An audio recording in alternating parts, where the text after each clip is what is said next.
ધોરણ 12 ઇંગ્લિશ વર્ષ 18-19 unit 3 manage your stress. અહીંયા માનસિક ક્ષમતાની ક્યાં ક્યાં જરૂર છે, તો કોઈ પણ સર્જનાત્મક કે ક્રિયાશીલ કામ કરવું હોય, સર્જનાત્મકતા કરવી હોય, કરવું હોય તો તમારે મન મક્કમ જોઈએ, માનસિક ક્ષમતાની જરૂર પડે.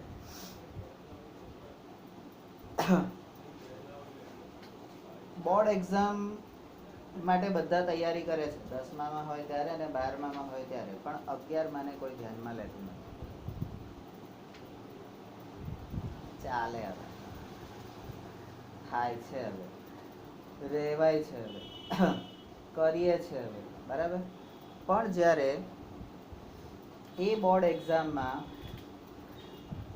11માના ટોપિકને રિલેટેડ કોઈ પ્રશ્ન પૂછાઈ જાય જે આપણે નથી કરેલો હોતો, કારણ કે 11મામાં એટલું ધ્યાનથી કરેલું નથી જેટલું 12મામાં કરેલું છે, તો એના કારણે આપણને નથી આવડતું ને આપણે અઘરું કહીએ છીએ, બરાબર. પણ જ્યારે તૈયારી આપણે કરતા હોય છે ત્યારે આપણે અહીંયા સ્કૂલમાં એવું શીખવાડીએ છીએ કે છેલ્લા દિવસ સુધી રિલેક્સ નહીં થવાનું. જો તમે શરૂઆતના 3 પેપર સરસ પૂરા થઈ ગયા, સારા ગયા, ચોથા પેપરે રિલેક્સ થઈ ગયા, સમાજ વિદ્યા છે ને જોઈ જશે, સંસ્કૃત છે ને જોઈ જશે, તો એ જ સંસ્કૃત, એ રિલેક્સેશન, એ ક્ષમતાની ઉણપ, સાતત્યની અભાવ, એ તમારા 10થી 15 માર્ક ખાઈ જાય છે અને ઓવરઓલ એવરેજ તમારી નવરી થઈ જાય છે. એટલે કંઈ પણ સર્જન કરવું છે તો સાતત્ય જોઈશે, ક્રિયાશીલતા જોઈશે, અને એના માટે મન મક્કમ જોઈશે, બરાબર. કેટલાય વિદ્યાર્થીઓ આપણે જોઈએ છે, હા ગુરુજી તમે કહેશો એમ બધું કરીશું, તમે કહો એ બધું કરીશું, આમ છે તેમ છે, પછી જેમ જેમ દિવસો જતા જાય, હવે એ તો કે એમ થતું હશે, એ તો બધું કે રાણી નજીરો કે એટલે આપણે બધું કરવાનું, આવું બધું ના થાય, એના કરતાં અહીં આવવાનું જ નહીં, વાર્તા પૂરી. તો એ શું થયું? નબળા મનોબળની નિશાની. તમારું મન મજબૂત નથી, કારણ કે તમે જે રસ્તો લીધો છે એ રસ્તા પર ચાલવાની તમારા મનની તાકાત નથી. તમે નબળા મનના માણસ છો. તમે રસ્તે ચાલતા ચાલતા જાઓ છો, બાજુમાં સરસ ફૂલ મળ્યું, પણ તમારે જવાનું હતું ત્યાં, લક્ષ્ય તમારું ત્યાં છે, અહીંયા આગળ સારું ફૂલ મળ્યું એટલે તમે આમ ભટકી ગયા, અહીંયા આ બાજુ કોઈક સારું મળ્યું આમ ભટકી ગયા, અહીંયા આમ સારું મળ્યું આમ ભટકી ગયા, બરાબર. તમારા લક્ષ્યથી તમે દૂર થઈ ગયા. તો એ નબળા મનોબળ વાળા લોકોની નિશાની છે. આપણે મક્કમ મનોબળ જોઈએ, કારણ કે આપણે નિર્ણયો લેવાના. For example, if you had the choice of walking to work or taking the car, the fact that it was raining hard and you had a cold could lead you to the decision that it was better to take the car. ઉદાહરણ તરીકે, તમારે કામ પર ચાલતા જવું કે ગાડી લઈને જવું, એ બેમાંથી એકની પસંદગી કરવાની છે. પહેલા લોકો એવા હતા, કામ પર જવાનું હોય તો અહીંથી રેલવે સ્ટેશન જવાનું હોય તો મારા બચારા બાપાઓ બધા ચાલીને જાય અહીંથી રેલવે સ્ટેશન. કેમ? તો કે ખોટું પેટ્રોલ. પછી સાયકલ આવી તો કે સાયકલ લઈને જાય. અત્યારના છોકરાઓને એમ કીધું એક સાયકલ લઈને જાય, ચાલતો જવાનું કે તો જાય. અહીંથી અંબિકા ડેરી જવાનું હોય તો કે બાઇક આલો ગુરુજી. તો અહીંયા તમારે ચોઈસ કરવાની છે કે તમારે કામ પર નોકરી કરવા જવું છે, તો નોકરી કરવા જવા માટે તમારે ચાલતા જવું કે કાર લઈને જવું. હવે તમારું જે કામ કરવાનું સ્થળ છે એ અહીંયાથી પોસ્ટ ઓફિસ સુધી છે, તો તમે શું ડિસિઝન લેશો?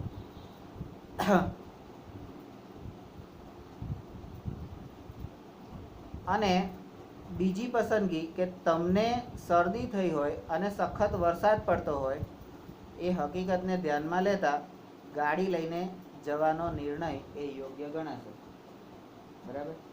તબિયતના ઠેકાણા નથી, વરસાદ પડે છે, બરાબર, અને ચાલતા જવાની એ વખતે બહાદુરી ના થાય, એને ગાંઠ પણ કહેવાય, એને માનસિક ક્ષમતા ના કહેવાય, એને માનસિક વિકલાંગતા કહેવાય. બરાબર. હા, કોઈનું આવી રહ્યું હોય, છૂટકો જ નથી, હા, તો પછી એ વરસાદના વિઘ્નની ચિંતા નહીં કરવાની. મારે ભણવું જ છે, મારે જવું જ છે સ્કૂલમાં, ભણવા માટે આજે હું રજા નહીં જ પાડું, તો એ મક્કમ બનોબળની નિશાની છે. પછી તમને વરસાદ કે આંધી કે તોફાન કશું રોકી શકતું નથી. પણ પછી નબળા મન ના હોય તો, ના બેટા ના જઈશ, બીમાર થઈ જઈશ. જો તો કેવું વાતાવરણ થઈ ગયું છે, છોકરાને તો જોઈતું છે. ઉદાહરણ તરીકે સાહિલને લઈ શકો. હે, બપોર જઈ શરીર દુખે છે એટલે બા કે હાર હોઈ જા, બહુ શરીર દુખતું હોય બહુ કામ નહીં કરવાનું. સુઈ ગયા, શું કરી લેવાના? શરૂઆતમાં કહેતા હતા, લડતા હતા, પછી કરવું હોય કર, ના કરવું હોય તો કઈ નહીં. બરાબર. આપણી પાસે દરેક પ્રકારના પ્રત્યક્ષ ઉદાહરણો છે, આપણે કોઈ બહારના ઉદાહરણોની જરૂર નથી. that would be a rational decision. આપણો જે નિર્ણય છે એ rational decision based on current circumstances.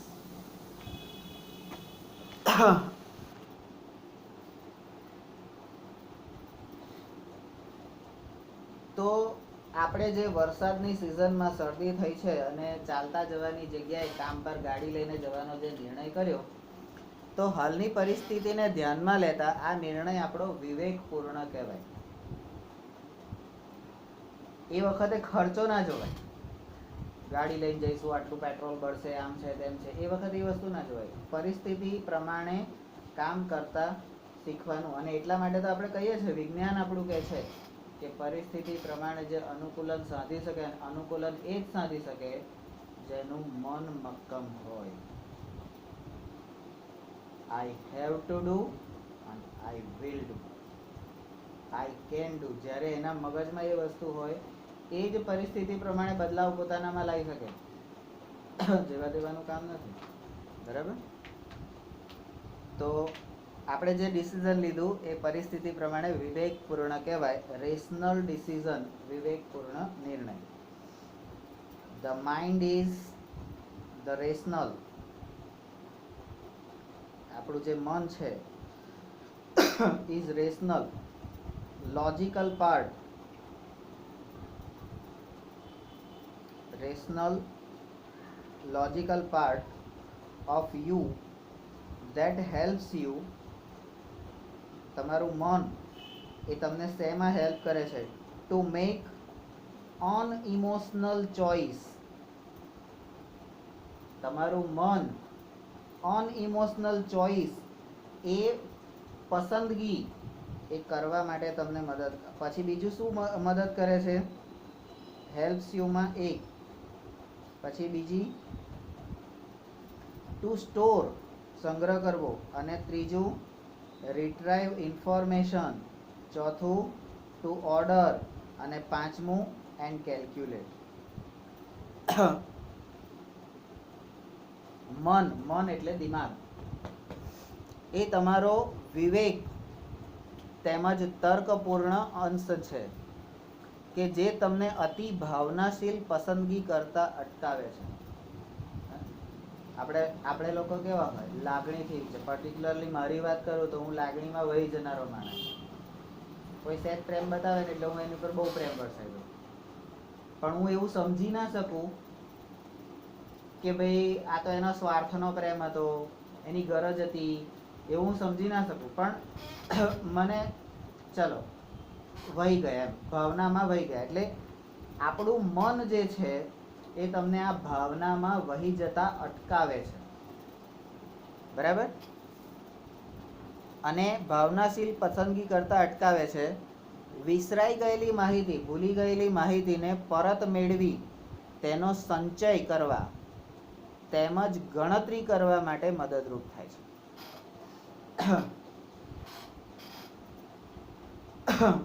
પહેલા માણસો સંબંધોમાં ગણતરી નતા કરતા. અત્યારે સંબંધોમાં ગણતરી કરો, તું માર ઘેર કેટલી વાર આવ્યો, તો હું તાર ઘેર આવું. આખા વર્ષમાં તું માર ઘેર આવ્યો, તું તાર ઘેર આવું. હું રોજ તારા માટે 10 રૂપિયા ખર્ચું, તે મારા માટે 10 રૂપિયા ક્યારે ખર્ચ્યા? કાયમ મારી જ બુકો તારે વાપરવાની, કોઈ દાડો તારી બુકો તો મને હાલ. કેલ્ક્યુલેશન, ગણતરી કરતા સંબંધોમાં પણ એ બધું કોણ શીખવાડે છે? તો આપણું મન જે છે. આપણે મિત્રતા, મારો ભાઈબંધ છે, અલા યાર ભાઈબંધી માટે બધું કરી નાખ્યું, બરાબર છે, ભાઈબંધી માટે બધું જ કરાય, પણ જ્યારે સામેનો વ્યક્તિ એ તમારી ભાઈબંધીને નથી જોતો, એ એની ખાલી ગરજ જુએ છે, એનો સ્વાર્થ જુએ છે, ત્યારે આપણું મન આપણને એ ભાવનામાં વહી જતા, ભાઈબંધીની ભાવનામાં વહી જતા આપણને અટકાઈ દે છે. બરાબર કે ભાઈ જાળવ્યો જા, તું જેની પાછળ રખડે છે ને એ તારી જિંદગી બરબાદ કરશે, આબાદ નહીં કરે. બરાબર, પણ આપણે તો ભાવના વહી ગયા. બરાબર, તો આ બધી ગણતરી એટલે જૂની માહિતી જે ભૂલી ગયેલા હોય એને યાદ કરવાની ને ગણતરી કરવાનું આપણને શીખવાડે છે મન.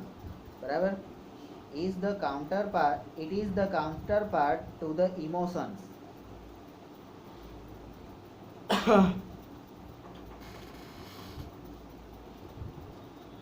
અને લાગણીઓનું પ્રતિરૂપ છે. લાગણીઓનું પ્રતિરૂપ, પ્રતિપ્રમેય એટલે વિરોધી. આપણી લાગણી એમ કે ના યાર મારો ભાઈબંધ છે, મારો ભાઈ છે, મારી બેન છે, ના એવું ના યાર, એની જોડે તો આવું ના કરાય. પણ પછી મન આપણને ચેતવે છે, તું વહી જાય છે, ખોટું આ લાગણીમાં વહી જાય છે, તું એકચ્યુઅલી તારે આવું નથી કરવાનું, તારે ધ્યાન રાખવાનું છે. એ મન આપણને ચેતવે છે, પણ આપણે મનનું કોઈ દાડો માનીએ નહીં. એટલે આપણે દુનિયામાં એવું કહીએ છીએ કે 2 પ્રકારના લોકો રહે છે. એક અહીંથી વિચારનારા હોય, જે લાગણીથી વિચારે છે, મારા જેવા કેટલાક ડોબા લોકો હોય, અને જે સ્વાર્થી લોકો, ઇન્ટેલિજન્ટ લોકો અહીંથી વિચારનારા હોય, એને આની સાથે કોઈ લેવા દેવા ના હોય. તમારી લાગણીઓને ધૂળ ધાણી કરી એક પળ વારમાં કરી નાખતા એને વિચાર ના આવે, કારણ કે એ ફક્ત પોતાનો સ્વાર્થ જુએ છે. વોટ ઇઝ માઇન, મારું શું, મારો શું ફાયદો, એ એક જ વસ્તુ. અને અહીંથી વિચારવા વાળા, એટલે આપણે કહીએ છીએ દુનિયામાં 2 પ્રકારના લોકો છે. તો આ લાગણીની પ્રતિ, લાગણી અહીંથી હોય, લાગણીનું પ્રતિરૂપ છે એટલે વિરોધી રૂપ છે. બરાબર, a good example of interaction between mind and emotion is exam nerves.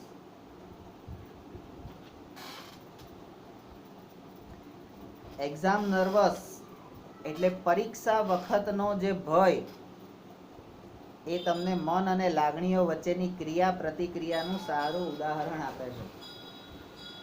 Exam fear, તૈયારી કરી છે, પ્રશ્ન વાંચ્યો, આવડે છે, ઇન્ટેલેક્ટ એવું કે છે, તમારું મન એવું કે છે નાના બરાબર છે, એ આવે એ ઠીક કરનાર, પણ લાગણી એમ કે છે સાલું બીબી આવી શકે, confusion.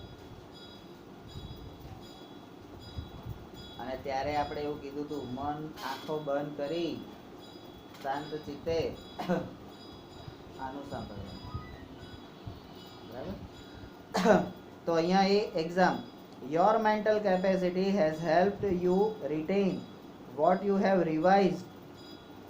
You know your stuff, but when you enter the exam room and start getting emotional by expecting difficulties and imagining failure, all of a sudden the carefully stored information is no longer available.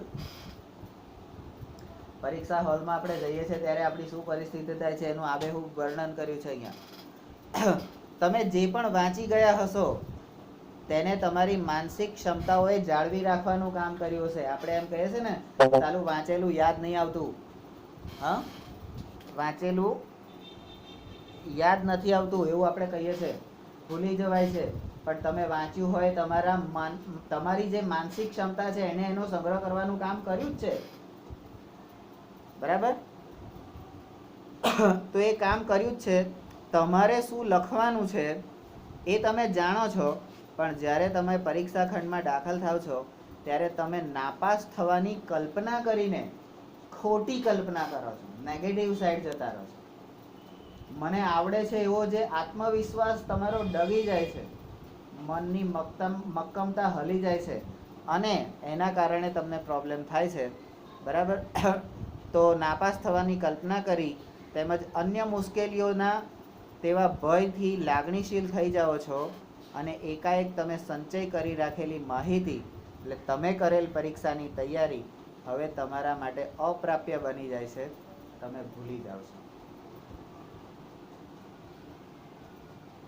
ભણાવતા એવું કીધેલું છે કે શરીરના દરેકે દરેક કોષમાં, આપણા શરીરમાં અસંખ્ય કોષો છે, દરેકે દરેક કોષમાં સ્મૃતિનો ગુણધર્મ કુદરતે મૂકેલો છે, યાદ શક્તિનો ગુણધર્મ કુદરતે મૂકેલો છે. અને માણસ એમ કહે કે હું ભૂલી જઉં, શક્ય જ નથી. પણ આપણે કેમ ભૂલી જઈએ છીએ? તો આપણે વિષયાંતર થઈ જઈએ છીએ, મનની મક્કમતા ડગી જાય છે, નિર્બળ બની જાય છે, અને જ્યાં નિર્બળતા આવે ત્યાં દુશ્મનો હાવી થઈ જ જાય. તમને કોઈ એમ કે ભાઈ સરસ્વતી સ્કૂલ એટલે બોગસ, ત્યાંના શિક્ષકો તો આવા, ત્યાંના ફલાણું ઢીકણું.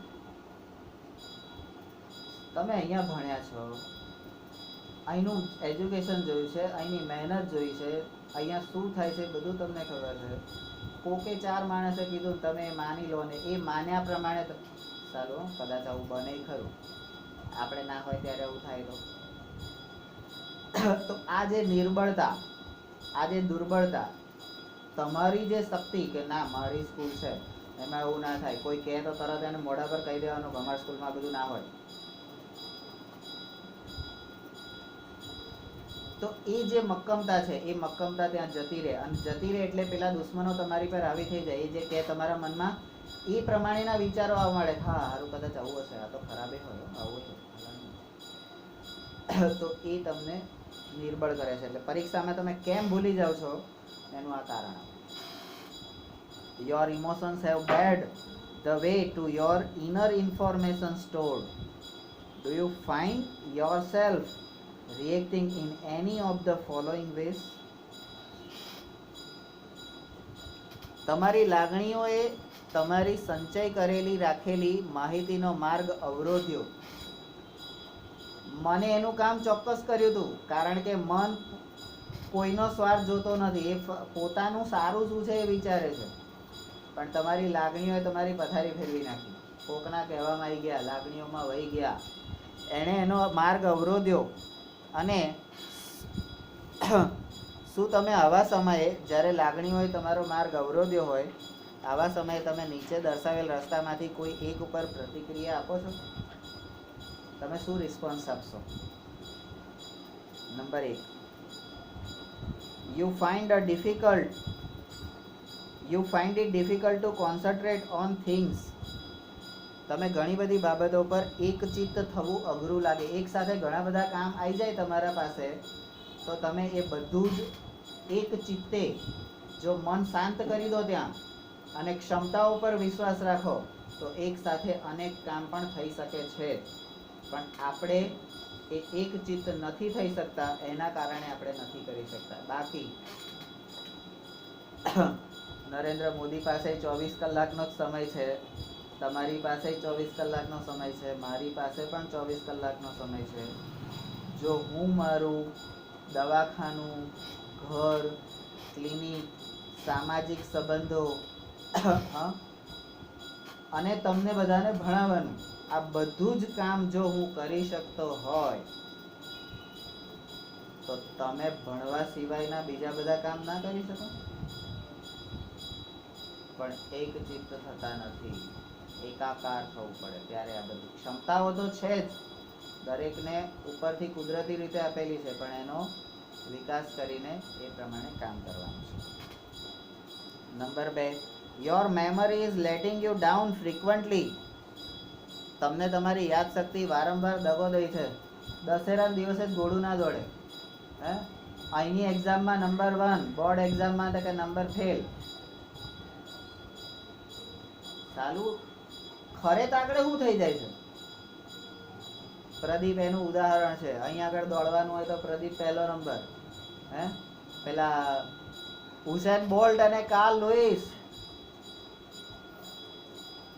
હે અહીં આગળ દોડવાનું હોય તો તમને બધાને પાછા પાડી દે, પણ તઈ ખરેખર ટુર્નામેન્ટમાં રમવાનું હોય કે ટીમમાં રમવાનું હોય તો પગ સોજા ચડી જાય, નસો ખેંચાઈ જાય. એવું ના ચાલે. બરાબર. Number 3, you have lots of different things on your mind but cannot grasp a clear thought. તમારા મનમાં ઘણા બધા વિચારો ચાલતા હોય છે, પરંતુ તમે કોઈ એક સ્પષ્ટ નિર્ણય પર આવી શકતા નથી. શું કરવું? કન્ફ્યુઝન. કેવી રીતે કરવું? કન્ફ્યુઝન. ક્યારે કરવું? કન્ફ્યુઝન. કોની મદદ લેવી? કન્ફ્યુઝન. શરૂઆત ક્યાંથી કરવી? કન્ફ્યુઝન.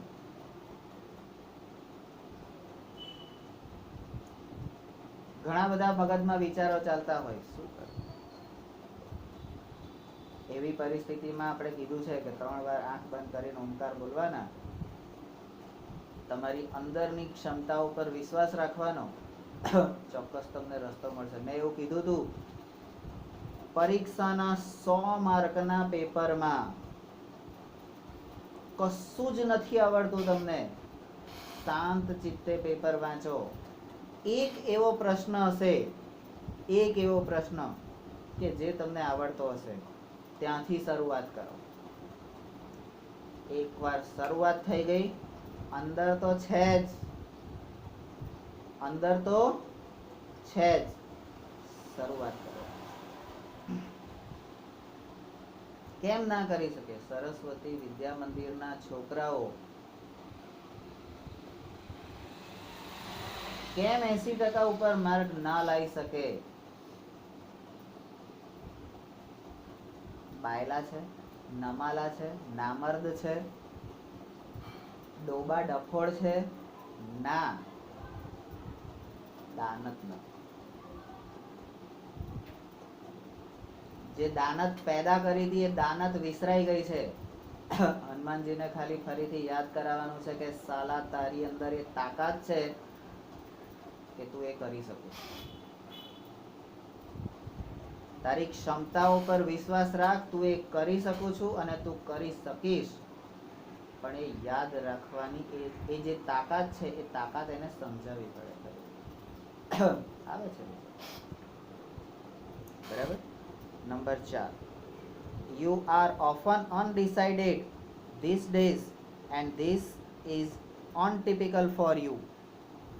આ દિવસોમાં તમે અનિર્ણાયક સ્થિતિમાં હોવ છો, જે તમારા સ્વભાવથી વિપરીત છે. સરસ્વતી વિદ્યા મંદિરના છોકરા કેવા હોય? ત્વરિત નિર્ણય શક્તિ હોય, દ્રઢ નિર્ધાર હોય. એકવાર એક નિર્ણય કર્યો, પતી ગયું. પગલું ભર્યું, નહીં હટવાનું. આવા છોકરા હોય સરસ્વતી વિદ્યા મંદિરના. અત્યારે શું થયું છે? તમે અનિર્ણાયક સ્થિતિમાં છો, પણ તમારો ઓરિજિનલ સ્વભાવ શું છે? મક્કમતા એ તમારો. તમે સરસ્વતીના વિદ્યાર્થી છો, મક્કમતા એ તમારો ઓરિજિનલ સ્વભાવ છે, પણ અત્યારે તમે ડગી ગયા છો, તમારા સ્વભાવથી વિપરીત જઈ રહ્યા છો. એવી પરિસ્થિતિનું નિર્માણ ના થવું જોઈએ જે તમે કર્યું છે. પાછા આવી જાઓ, મૂળ આપણા લય પર પાછા આવી જાઓ. Get back on track. બરાબર. Number 5, you make longer to do tasks that you were able to complete quite quickly before. એક મિનિટ તારાબેન, 2 મિનિટમાં બાર 2 લીટી પૂરી થઈ ગઈ.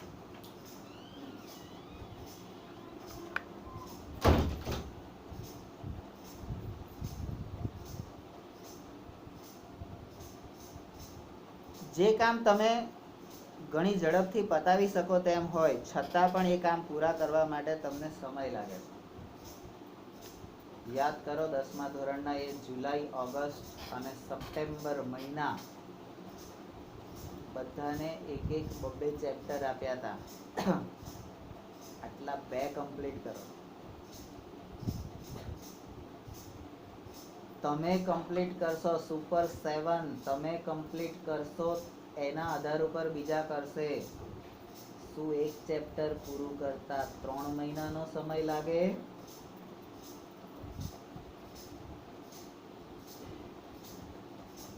એ સમય આપણે બગાડ્યો તો અને એનું આ પરિણામ છે. આ એ કમજોરી છે. મન કેમ ડગી જાય છે? આના કારણે. જે ટાઈમે જે કરવાનું છે કરવાનું છે, ત્વરિત કરવાનું છે, ઝડપથી કરવાનું છે, આટલા ટાઈમમાં પતાવી દેવાનું છે. બોર્ડ એક્ઝામમાં તમે કહેવા ગયા હતા 3 કલાક નહીં 6 કલાકનો ટાઈમ આલો. 3 કલાકમાં પૂરું કરવાનું જ છે તો કરવાનું જ છે. જો એ થયું હોત તો તમારા 7 જણનો 9નો આંકડો હોત. 12માં કરી બતાવો. 12માં કરી બતાવો. બરાબર. Number 6, you start lots of thing but don't finish any. તમે અગાઉ કોઈ કામ પૂરા કર્યા વગર ઘણા બધા અન્ય કામ હાથ ધરો છો. તમને એક કામ સોંપ્યું એ તો કર્યું નહીં અને બીજા બધા કામ લઈને બે ગયા, આ કરી નાખું, તે કરી નાખું, ફલાણું કરી નાખું, ઢીકણું કરી નાખું. પણ જે કીધું છે એ તો પૂરું કર. પહેલા જે કામ તને સોંપ્યું છે પહેલું એ તો પૂરું કર. જો એ પૂરું થઈ જશે તો બાકીનું બધું થશે. બરાબર. સૌથી પ્રારંભિકનું કામ એ હતું કે જો એ વખતે એ 2 ચેપ્ટર બધાના સરસ રીતે ઇન ટાઈમ 15 દિવસમાં કે અઠવાડિયામાં પૂરા થઈ ગયા હોત તો બાકીના સમયમાં બધાને એ કરવાનો મોકો મળ્યો હોત અને જો બધાએ એ કર્યું હોત તો તમારી બેચ વખતે પણ જે આ વખતે આવ્યું એવું 100% પરિણામ આપણે લાવી શક્યા હોત.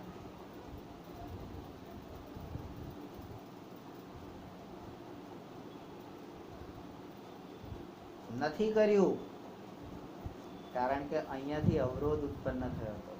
મારા બાપના કેટલા ટકા? અહીંથી નતો થયો, એ અહીંથી થયો હતો. એનાથી મને શું ફાયદો? હું શું લેવા લોકો માટે કરું? આવું થયું. બરાબર. અને એવું કહેવાય છે કે સામેનાની લીટી ભૂસવાની નહીં, એનાથી તમે મોટા નહીં થતો. તમે તમારી લીટી મોટી કરો એનાથી તમે ભૂસવા મોટા થાવ છો. આપણે એવું કહ્યું હતું સામેનાની લીટી ભૂસવાની કોશિશ કરો. એટલા માટે આપણું પરિણામ. તમારી માનસિક ક્ષમતાઓ મન, લાગણી, એટલે લાગણી એ હૃદય હોય, મન, લાગણી અને શરીર એની એકબીજા સાથે કેવી રીતે જોડાયેલા છે એ અહીંયા તમને શીખવાડે છે.